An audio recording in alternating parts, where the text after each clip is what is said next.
Yachts and boats, commercial marine, high-performance boats. Yep, we've gone boating. Arrowhead Marine Insurance, available coast to coast.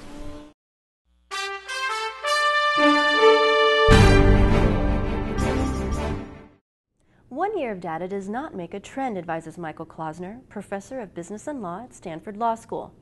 But directors and officers liability underwriters can still learn from the numbers Klausner has assembled from 2011 and previous years about securities lawsuits. In this interview with Insurance Journal's Andy Simpson at this year's Professional Liability Underwriting Society's D&O conference, Klausner reveals what has been happening, including surprising facts about lawsuits related to mergers.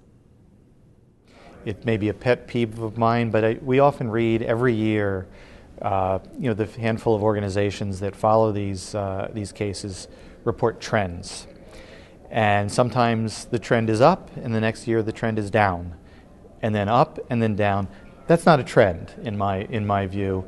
I think a trend requires a number of data points, and generally it requires statistical controls. So I'm hesitant to claim anything as a trend. Now, with that caveat, this year has been a little bit unusual. There are two types of cases that we had not really seen before. A little bit we saw them in 2010, but in 2011 they increased.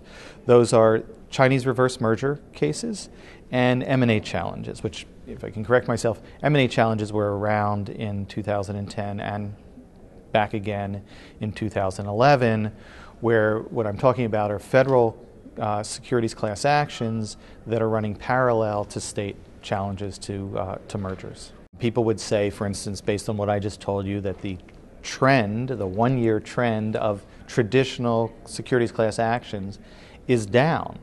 And that's true. If you subtract out M&A cases, and you subtract out Chinese merger cases, the classic cases are down 40%. That's a really big number. On the other hand, if you go back to the credit crisis period and you subtract out credit crisis cases, you'd find the same thing. And if you go back to options backdating, you'd find the same thing. Each few years, there's something else filling up the bucket. And the total, it's not always the same. It bounces around, but there's no trend in the total. The M&A research, I'm relying largely on work that Cornerstone Research did in collaboration with my colleague Rob Daines. What they found and what they reported in a report they issued earlier this year, maybe in the end of last year, was that nearly all mergers over 100% are litigated. 100 million. Nearly all mergers over 100 million are litigated. That's right. They also report that the average number of lawsuits that a merger over $100 million attracts are 5. So 5 lawsuits. If it's a Delaware company, it'll be in Delaware most likely. There'll be a suit outside of Delaware or a few of them, and there may well be a federal suit as well.